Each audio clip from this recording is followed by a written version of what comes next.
MOSFETs. Okay, can I start? Yeah, go ahead. Can everyone see my screen? Yep. All right, thank you. Hi guys, welcome back to another session of SCRO GBM.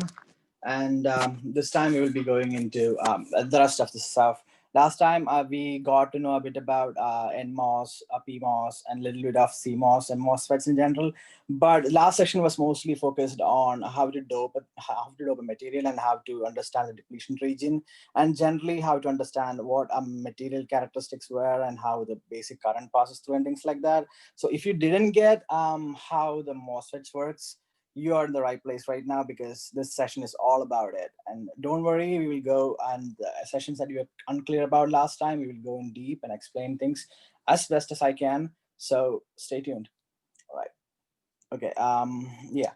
So this was a GIF that I tried to upload.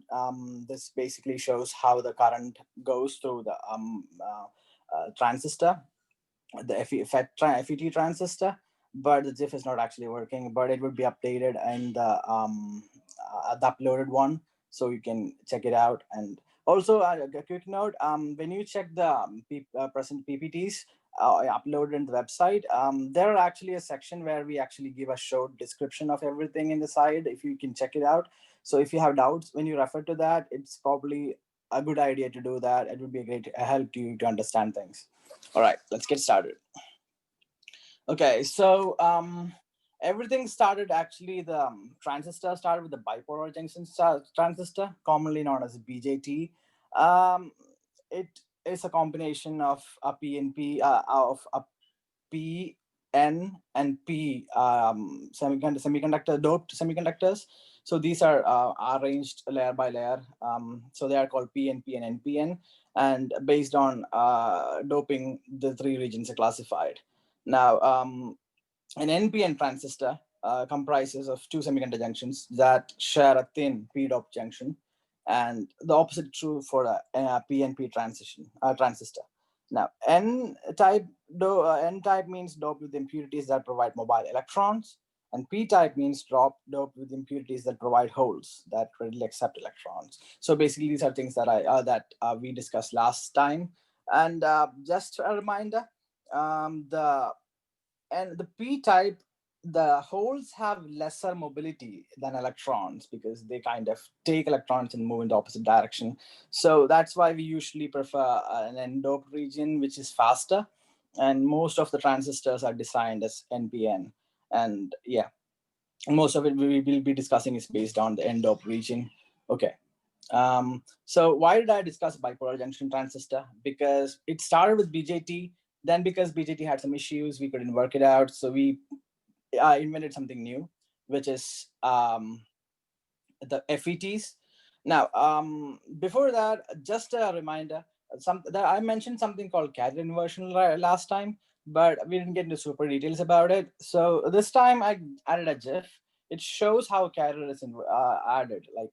So this is kind of important to understand how a FET works. Now, when you apply voltage, initially a depletion region forms in the middle, as you show the white holes, and the charge separation occurs. But as you increase the voltage, a small region of thin electrons, a thin film of electrons develops connecting the source and drain, which completes the circuit. It is really important because that effect is what is caused, which helps us conduct electricity. And this effect is caused by the electric field, and that is why we call FETs field effect transistor. The field in FETs come from this, and the field creates an inversion region, which completes circuits, which helps us conduct electricity. And now there is a voltage, which here it's shown as 3 voltage, but usually we use as 5 or 2.5. And that voltage is called threshold voltage. It is only at and above that voltage can we form this inversion region. And this entire phenomena is called carrier inversion. Yeah, just a reminder. Now, let me get into an FET. Now, BJTs were slow. They use current. They couldn't be easily manufactured. And the voltage things were, they were bulky. There was a lot of things wrong with it. So we decided to use FETs. Now, an FET is a type of transistor which uses an electric field to control the flow of a current, of course.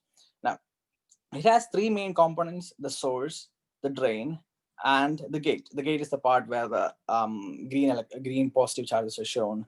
Now, as the GIF shows, first you apply a voltage, then you complete the circuit, and then current flows from the source and to the drain, and voila, we get a circuit. Kevin, Okay. Hello? your screen stopped sharing. Oh. Okay. Sorry.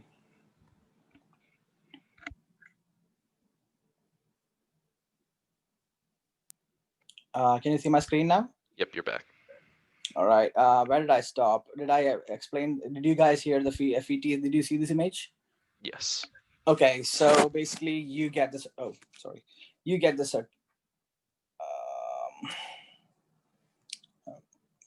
Sorry about that. Really sorry about that. Yeah. So you complete a circuit and you get an FET, and this is the core of every single device, electronic device that we use these days. Now, if I tell you the importance with just an image, you won't be able to grasp the magnitude of how much this is being affecting our lives. Just imagine that the cameras that we use have a CMOS sensor. And this CMOS sensor takes the image and shows you on the display back of it. All the digital cameras work on it. Every single thing that we call electronics work on this effect. And it's really, really important and amazing. The world has changed with this. Now, I gave you, in the side, I've shown you how the voltage, the different kinds of voltage we apply. Now, we apply positive gate voltage. Gate is always positive, in this case, at least. Now, yes, to provide the inversion. Now, if the gate voltage reaches above the threshold voltage, inversion region is generated, as I told you. And if the voltage from a source to drain is like there is a gradient of voltage, like if there is a positive voltage, like pulling the electrons, that the gain side is positive, it means that the source electrons which reach here kind of cross this region and reach the drain, and we get the circuit. Now, I explained this too much. Let's get to the next part. Now, why do we use an FET instead of a BJT? Now, an FET is the FETs are highly voltage sensitive because we apply voltage and we use electric field, so it's more precise than one class of this. Generates lesser noise than BJTs, which I will get into in the later part. Then these are more temperature stable. Like if there are thermal fluctuations, like in PCs, when you use circuits like this, there's a huge amount of heat generated because it's constantly on. But FETs are less affected by the heat and so more stable there. Then FETs are generally easier to fabricate than BJTs. So that means that BJT, bipolar junction transistor, it's a little more difficult. It involves doping and it's more bulky. But FET can be made into a single bulk semiconductor crystal, and everything can be processed on a single wafer. So it's really, really more convenient to use this. And because these are smaller and less bulkier, we can pack a lot more FETs onto a single wafer. So more density, meaning a better performance. So everything is better these days. I mean, there are advantages to BJT, but not in the context that we're using right now. Now, FETs react like voltage controlled resistors. I mean, this react to the change in voltages, and the voltages create the electric field. So it's really sensitive to the voltage changes. And this creates a really dynamic effect where we can apply different voltages and get more currents. The same is possible in an BJT, but it's not that good. Then this part, the high input impedance of FETs, it just means that you can create higher resistance in the, in case of this region, the inversion region has a high resistance. So resistance in terms of electrical terms, we add capacitance and inductance. Oh, sorry. I don't know what's wrong with this. Okay, in terms of electrical terms, when you add capacitance and inductance to it, we kind of get impedance. And with high impedance, it means that the charge once stored won't go back or flow back, so it can stay longer, which is a major advantage, especially in memory devices. And this might be a good thing to know when companies like Micron might ask you about it, because they are more concerned about memory devices. Then the power FETs can dissipate, can like the amount of power they dissipate is low, and it can stay in high powers, and like it can switch really fast, because but the other one doesn't, and there is a lot of irregularities which create a lot of complexities. So these are the advantages, and I have given a small table which shows how to, if you are already familiar with the BJT, how to transition from a BJT to an FET.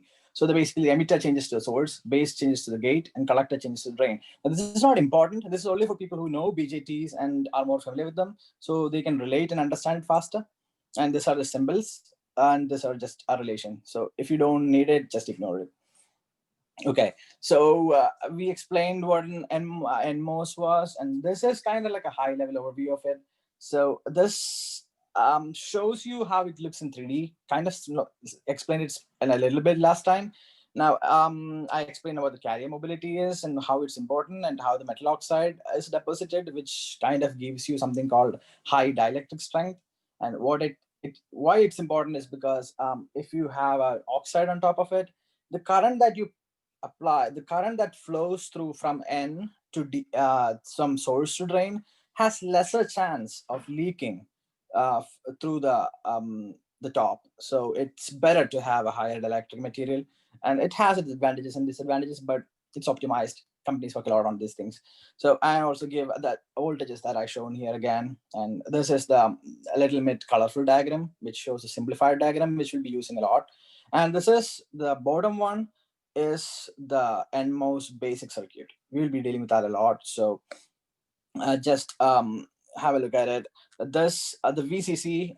It's basically the drain voltage, and this source is the grounded part. This is the source, and this is the drain, and voltage is applied. So once grounded means this is usually 0, and now the F shown here is the place from where we take the output. Now I will explain that in a bit. And this A, this part, it's actually where the FET is present. Now why I use a resistance is because if you don't use a resistance, it's a basic electric thing. If you don't use a resistance, the circuit creates something called a short circuit, and current really flows really fast, and it damages the circuit, like really burns them up. I mean, if you play with electronics before, you would know, like smoke coming up and things like that. That's basically one of the reasons. It's basically to over voltage or short circuit, and that's about it. I mean, just for just so that you guys know about it. That's it. And I think, yeah, this is where the inversion layer occurs in the 3D model, and this is the voltage. Here's the gate. This is the source, drain, and this is the width that I told you about, and this is the length.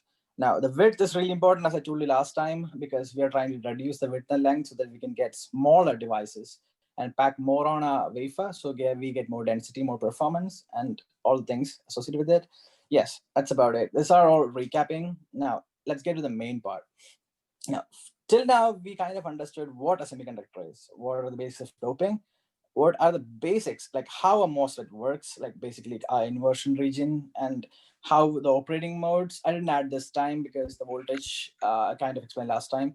Now, then the geometry, device physics. Now, what happens when an NMOS and a PMOS are joined together? An NMOS is an N-doped region in a P substrate, and a PMOS is a P-doped region in a N substrate. So we get something called CMOS. Like the terminology is like really weird these times. Like CMOS is, C is for complementary, and its full form is complementary metal oxide semiconductor. The FET, they dropped it. All right, let's then, for understanding how this thing actually works, we need to get a bit into the EE part of this thing. So buckle up a bit. It's kind of get a little technical. So okay. So first of all, we need to understand what what logic a truth table is. So the basic logic, everything in circuit is written in terms of ones and zeros, right? 1 means on, 0 means off. And we use gates to get this logic to our advantage. Like even if we have a FET and it gives you 1 and 0, like if we switch it on, we get a 1. If we switch it off, we get a 0. But that's not enough. For information processing or for device processing, we need a little more complicated circuits like and OR and NOT and a couple others.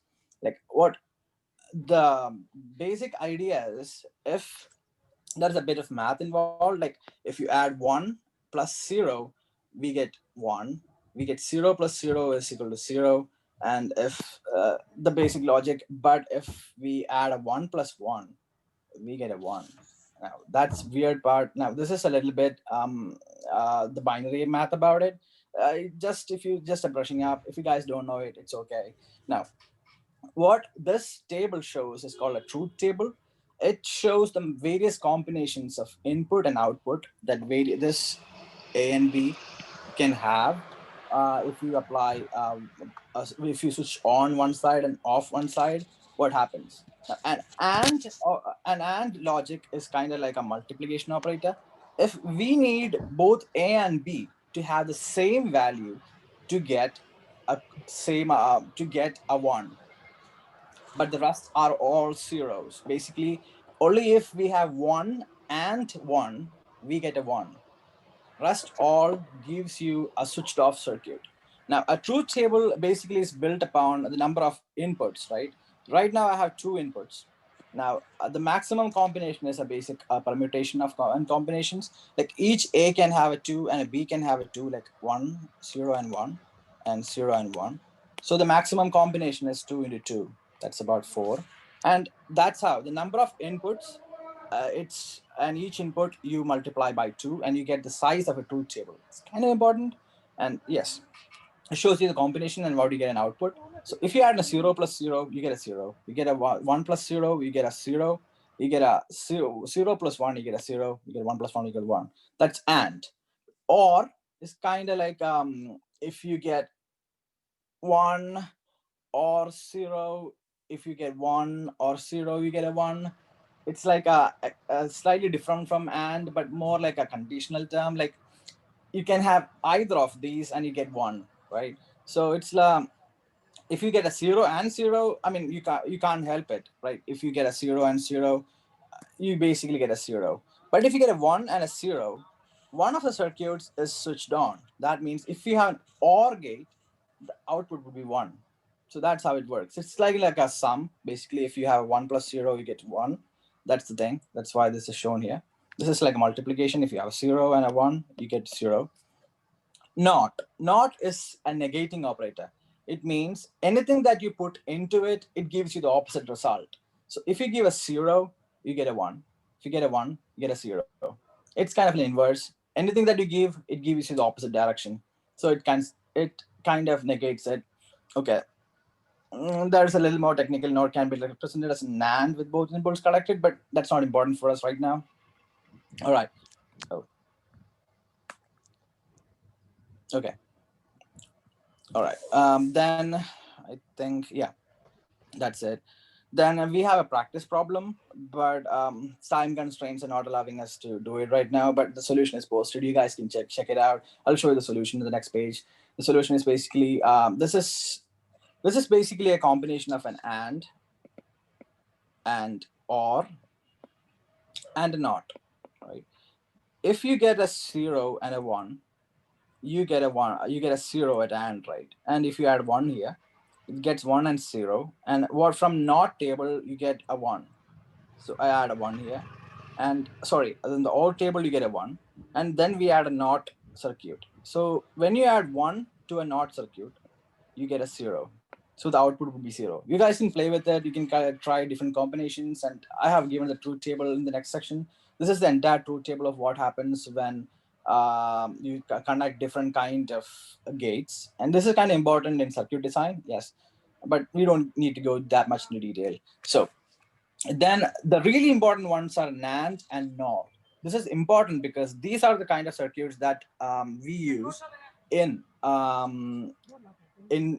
circuit design, because the CMOS transistor works in an inverse way. So we use NAND and NOR to do almost all the operations. We use combinations of all this to get everything.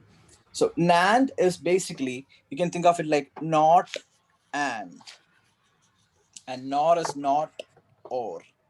Just think of it like that. Basically, if you get input of a 1 and 0 in and, if it was and, you get 0. But because it's not and, it kind of gives you 1. And if you get a 0 and 1 in an OR circuit, you get a 1. But because this is not OR, we get a 0. That's about it, guys. Just remember these things. And almost every circuit is built on NAND and OR gates, which is really, really important. We get into that in a bit. All right. Now, we basically explained 3 major operating modes for a MOSFET, like a cutoff region, where basically no current flows, then a triode region where some current flows, but not much, not enough. A saturation region where the current flows in a steady way. That's the maximum current that we get at a certain combination of voltages. And these are the 3 regions that we operate everything upon. Now, why this is called triode, I didn't explain this last time. It's called a triode because we use 3 different combinations of source, drain, and source, drain, and gate. Because we use 3, and the variation of these 3 voltages kind of gives you a messy region. We call it a triode region. Okay, so these 3 are really important. We'll get into it. Oh.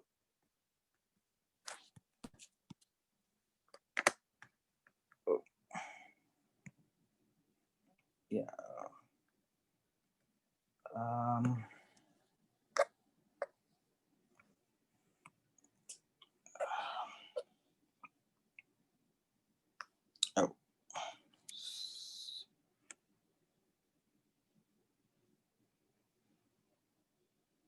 Yeah.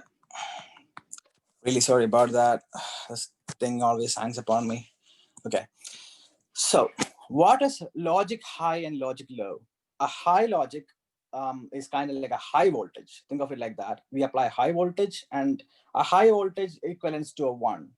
And a low voltage is equivalent to a 0. A low voltage can be around 0, and high voltage can be around 1, but that's not important right now.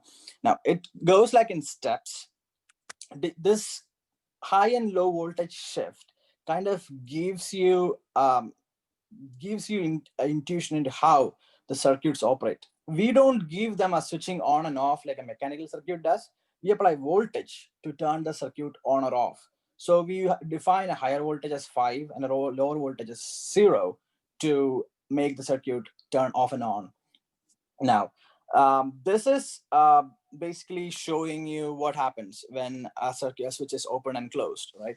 So when I apply 5 voltage to this region, there's a resistance given here. I told you because to avoid short circuit. The current, and if the switch is open, the current kind of flows, and this is where we take the output. The current kind of flows smoothly through this region, and we get a 1. And if we have a +5, but the switch is closed, right, the current doesn't flow, and it flows out, and we get a 0. We don't get anything. Now, that's how the switching operation works. Now, this is the basic operation. If you apply a high voltage, you get a 1. Low voltage, you get a 0. So if you apply a +5, you might be thinking where the 0 voltage is. This is a 0 voltage because there is no, this part, the +5 voltage will always stay on one side. And we actually change the other voltage. The switching is mostly controlled by the gate, which we'll get into a bit. This is just to show you how a circuit works.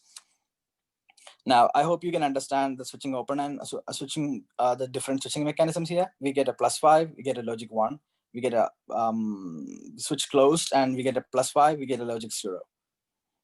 Now, what are the voltages acceptable for a CMOS? Now, this is a little more technical. Like, if we apply a 5, right? But there is a probability because of how the circuit is designed and how the resistors are connected and everything, that we don't exactly give a 5. Some of it might get dropped down at the resistance. So we kind of get a 3.5, around 3.5 as an input. But, and in a low, even though we apply, we don't get 0 voltage here because the circuit, sorry. Oh.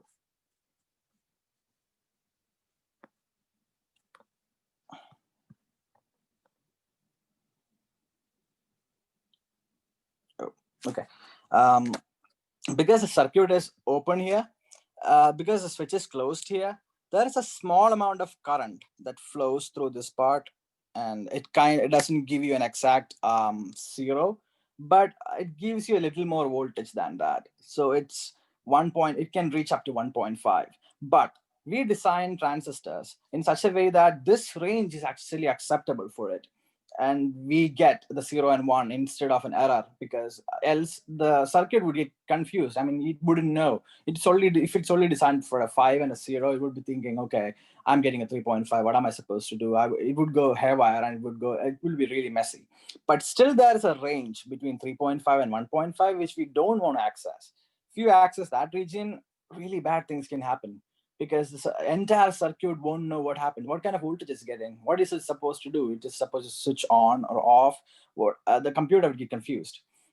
Now, then even if you apply this voltage, the 5 and 0, with the range that I give you, once you translate to the output signal, it's still, there is a range. Because of this range, there is another range in the output region. That is a small range. This range is what is detected by the next part of the circuit, and it's fine because it's 0.05 both ends. And it can, even though it can, there is a variation, the circuit can operate on that. But the no man's land that I told you about, it creates really big disturbances and adds to a really amount of noise, and which is one of the reasons they try to minimize this a lot and improve on the other two sides. Now, these two regions, these two occur because the two voltages that we apply to these two sides doesn't give a linear relationship. There is a small amount of curve, which gives, once there's a curve, there's a slight ambiguity. Even if you apply slight voltage, you get a slightly different voltage outside. That's why this thing happens.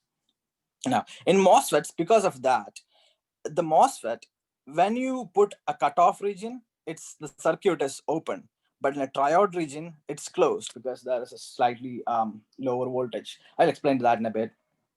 Now, this is called a basic inverter operation. What it does is it shows you how a CMOS circuit processes the data. Now, when you apply +5 voltage to this region, now this is the most important part, right? A CMOS circuit has, this +5 region gives you a logic 1, because the switch is open, as I told you before, and it goes to the ground, doesn't go to any ground. But if the switch is closed, I apply 5 voltage here, and I make the connection here, and I make the circuit close. The current goes this way, and it goes to ground, and you get a 0. This is the truth table for it. So because of this, even if you apply a high voltage like 0, I mean, if you apply low voltage, the circuit is open, you get a 1. Even if you apply a high voltage like 5, you get a 0. This is how a MOSFET works. And because of this is because we design NOR and NAND, because it's easier to use this than the normal one, because MOSFET inherently gives you the inverted output, right? So I think I explained that part. Switch is closed. Okay. The GND is grounding. It basically means that the current goes and gets deposited in the ground, which has, it is supposed to have an infinite capacitance. It can take as much current as you want. So then CMOS, as I told you, is an NMOS plus PMOS, right? A CMOS, when you apply a voltage of +5 here, one of it gets switched off, because when you apply a voltage like +5, if you might remember, the negative dope region might get reverse biased, and the positive doped region get forward biased, right? So this causes change, because one is N, another is P. One of it opens and the other closes. And if you apply 0, this thing changes. I showed you here. 0 means that the PMOS is open, and the NMOS is open, the PMOS is closed. And if you apply 5, the PMOS is open and this switch is closed. So basically, this part gets connected, and here this part gets connected. This part gets connected. So it gives a 1. Because this circuit is complete this way, we get a 0 here. So it's counterintuitive. If you apply high voltage, you get a 0. If you get a low voltage, you get a 1. That's about it. Forget about it. Don't think too much into it. Now, a CMOS, as I told you, CMOS propagates both logic 1 and 0, whereas NMOS propagates only 1, right? Before, people used to use just NMOS and design a circuit. but it's really hard to make it. You need more than one NMOS to actually, it's a really complicated circuit to just make one. But a CMOS has the capability to adapt, give you 1 and 0, but an NMOS gives you just 1 for the same voltage, right? Now, because of this, it has a very low static power consumption because one of it is always closed. There is not much dissipation, always open. There is not much dissipation going on. So it gives you a very low consumption. NMOS, it was told that in 1980s, 1970s, when they tried to design it, it used to drop as much as 50 watt. And that's a huge amount of power. And that's huge amount of heat generation, circuit which damage really fast. And using CMOS, thus we can reduce the complexity of the circuit. Now, this once, because we can use a single device for both switching on and on, it gives you a high density of logic functions. And it also gives you a high noise immunity, which I told you before. Yes, the noise immunity is the range, and that range gets optimized here. So we get lesser noise immunity. Now, this shows a basic diagram of an NMOS and PMOS joined together at the end to give a CMOS. And this one is the circuit diagram for it. And yes, so this is the drain voltage, and this is the source voltage, and this is the gate, and this is where we take the output. I hope there isn't any doubts. I hope so. And yes, the very detail that you need to focus is that circle is an indicator of PMOS, because I think they designed it because of the hole. And this is not a PMOS, probably. Yes. Then this is shows where would you connect A, where would you connect Q, what is your ground voltage, where is your source and drain voltage. These are all little, like, what an NMOS and PMOS does is, right, they join the two drains together, because then only the current can go from here to here if a circuit is closed. And then they use they take the NMOS as the source and the PMOS as the they apply the drain voltage here, right? And then they take the voltage, the circuit, the voltage out of here, and we get the completed circuit. And it's easier to more see this on a circuit diagram. Here we apply the voltage, then we get the PMOS, NMOS, we take the output, and voila, we get this thing. And the gates are also connected together, right? Once the gates are connected together, we just need to give a 5 or a 0 volt, and the two gates function differently, right? The N and P doped regions, one of it gets switched off and the other gets switched off. So if you connect these two, basically you get a small device which is capable of doing a lot more stuff than a single one. And it's easily fabricatable too. And it's much less power consuming. No, not again. Don't do this on me again. Okay.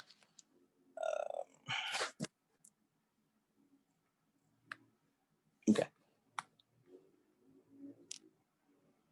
Yeah, that was an animation, which, oh, it's not, still not working.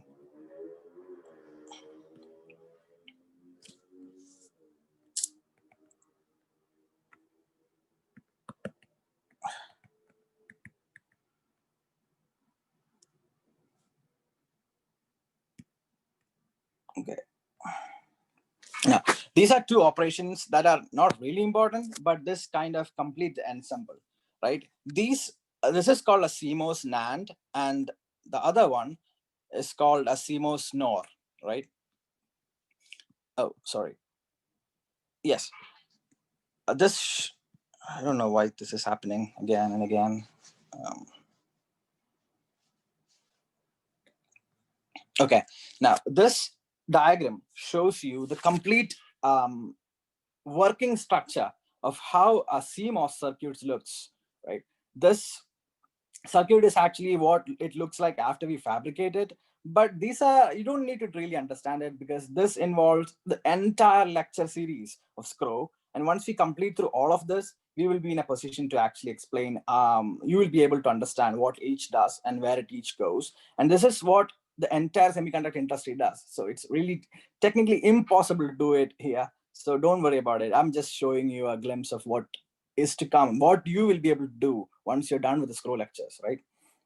Now, these are two operations that are really important in CMOS. One is CMOS NAND, the other is CMOS NOR. So I told you, CMOS versus NAND. Now, we can design a CMOS circuit as a using two NMOS and two PMOS, and you connect to the different voltages, and you get a CMOS NAND. A CMOS NAND is a NAND gate designed completely based on a CMOS, right? We have a PMOS and a PMOS and an NMOS and NMOS. We connect the A and A together, then the B and B together. Let me just show you this. And the B and B together. So once you give an output, you get, if you give a 0 to A and a 0 to B, you get a 1. That's why I said it's NAND, it's not AND, it's NAND. Then if you give a 0 to A and a 1 to B, you get a 1 again, not an AND. If you 1, 1, 1, if you give a 1 and a 1, it's supposed to be a 1 if it's an AND, but it's 0. Now, this is really important. This is used in testing of circuits as something called ring oscillator, which we get into a little bit when we get the Q&As and in the later sections.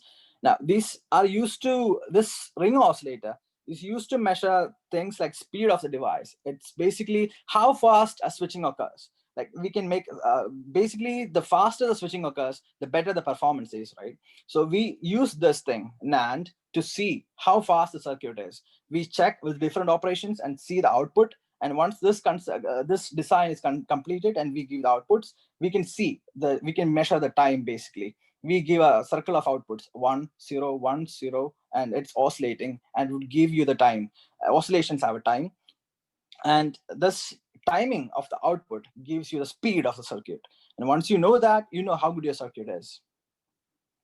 Okay, so CMOS NAND, then this is showing you, these are all two tables and how each occurs. If you apply a 5 and a 5, that's basically 1 and a 1. You get a 0. You get a 0 volt out of it. And this gives you the speed, as I told you. This is basically an explanation, but this would be explained in later sessions by Andrew probably. And these are, yes, to create from a CMOS NAND, we can create a CMOS AND. We just need to invert it, right? To this, as I told you, when you give a CMOS a 0, the CMOS gives out a 1. And CMOS gives, if you give a CMOS 1, the CMOS gives you out a 0. If this thing, this part of this circuit gives you a 0 as an output, and if you add a CMOS to it, what happens is that it takes in the 0 and gives you a 1. Basically, you get an AND. This was an AND, and if you negate it again, you get an AND. It's not AND. Basically, it's AND. So forgive me, I was just playing around. All right, so now that we understand the basics, let's look at how we can apply it to the industry. I know I went a little bit fast, but I will give you explanations, and everything will be given out in the PPT when I upload it. So you guys can check it and see and play around with it. So what in the next coming sessions, what we'll be doing is we'll do the wafer processing, assembling and testing processes. And this thing, I know that everyone is looking forward to this. This will be done by the other members of SCRO, and this will be a really fun session. And I hope you can enjoy it then. So tune in for the next GBM, guys. So have you guys got any questions?